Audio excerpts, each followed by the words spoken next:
Hello, this is Cheryl Petersen with the Community of Christ Scientist.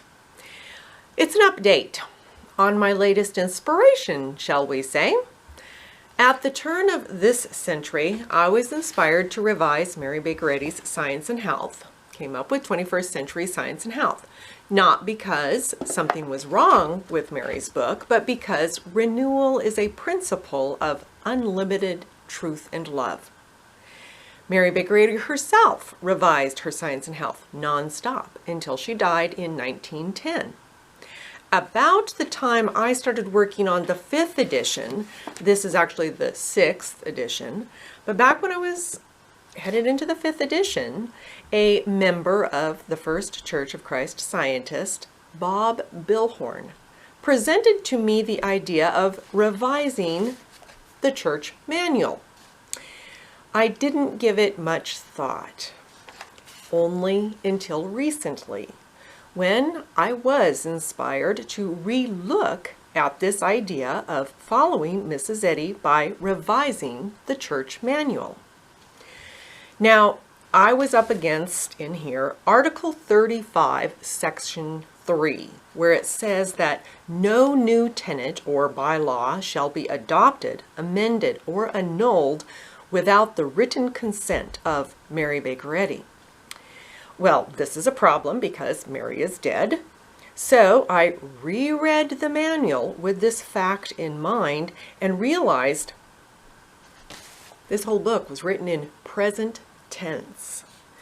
Throughout the manual, Mary said that members must either get her consent before or be informed of decisions that were made for her church on specific issues. This is impossible today, unless I believe in spiritualism or psychics, which I don't. But something else caught my eye. Article 35, Section 2, one above, says that the 73rd edition of the manual is the authority. That was written in the 89th edition. Huge conflict here. So Mary died after producing the 89th edition, but whether she forgot or it was a typo, I don't know, but Article 35, Section 2 wasn't very helpful, not very correct. So maybe Article 3 wasn't correct, right? Well, that's how we think. And at some point, it occurred to me that over the decades, some of the bylaws with that type of thinking have been pushed and pulled and squished to suit current situations and beliefs. This behavior is very suspect. For example, if the board of directors of the First Church of Christ Scientist pay themselves a salary of $2,500 each annually, that would be obedient to Mrs. Eddy's bylaw in Article 1, Section 9. But let's say they pay themselves more than $2,500 each year. That would be disobedient.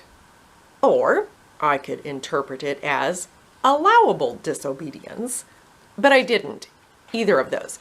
My mind mellowed out after this research, and one day I woke up and thought, this is the day. The manual of Mary Baker Eddy's church needs revising. It's been an interesting, humbling experience, and I find it allows for growth in credibility. You can find this updated church manual at www.christscientist.com by clicking the menu page Future Bylaws. Whoops. www.christscientist.com, click Future Bylaws just to take a look at them.